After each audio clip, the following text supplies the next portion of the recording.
Hello guys, எல்லாருக்கும் வணக்கம். ரொம்ப நாளாக வீடியோ போட முடியல, சாரி. இந்த வீடியோ பதிவில் நாம் என்ன பார்க்க போகிறோம்னா, இப்போ உங்கள் கோழி சாலையை வந்து எப்படி நீ சுத்தம் பண்ணலாம், அதை பற்றி அந்த வீடியோவில் பார்க்க போகிறோம்.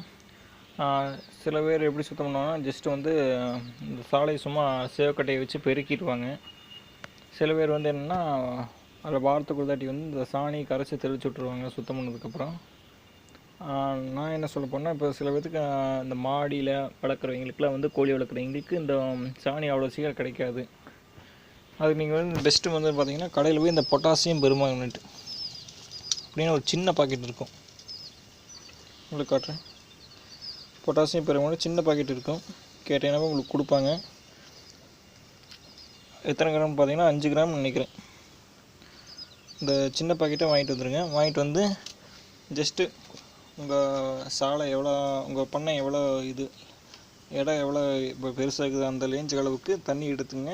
அதில் கொஞ்சோண்டு 2-3 பவுட்ரு உள்ளே தூவிட்டாவே போதும். ரொம்ப அதிகமாக தூவ வேண்டாம். இன்னும் ரொம்ப அதிகமாக தூவிங்கன்னா வேஸ்ட் ஆகிடும், அந்த அளவுக்கு அது வேண்டாம். கொஞ்சோண்டு போடுங்க. போட்டோன்னே இந்த மாதிரி கலர் சேஞ்ச் ஆகிடும். அப்படி சேஞ்ச் ஆனதுக்கப்புறம் பார்த்திங்கன்னா வந்து நீங்கள் அந்த சாலையை மறக்காமல் சுத்தம் பண்ணிவிட்டு, இந்த கோழி எச்சங்கள்லாம் மறக்காமல் சுத்தம் பண்ணிவிட்டு அதை தெளிச்சுட்ருங்க. ரொம்ப டெய்லியும் ஒன்றும் தெளிக்க தேவையில்லை. ஜஸ்ட்டு வாரத்துக்கு ஒரு தடவை தெளிச்சா போதும். அதாவது மந்த்லி பார்த்திங்கன்னா 4 தடவை உங்கள் பண்ணையை சுத்தம் பண்ணால் போதும்.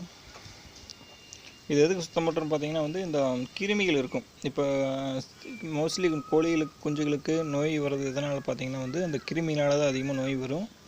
இப்போது சப்போஸ் ஏதோ ஒரு கோழி குஞ்சுக்கு ஏதோ நோய் இருந்தால் கூட அது சீக்கிரமாக அந்த கோழியோட எச்சத்து வழியாக மற்ற கோழிகளுக்கு சீக்கிரம் பரவிடும்.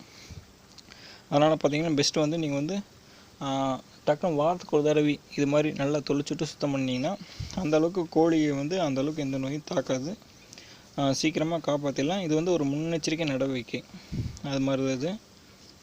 Thank you guys. பிடிச்சிருந்தா சப்ஸ்கிரைப் பண்ணிடுங்க. தேங்க்யூ, நன்றி.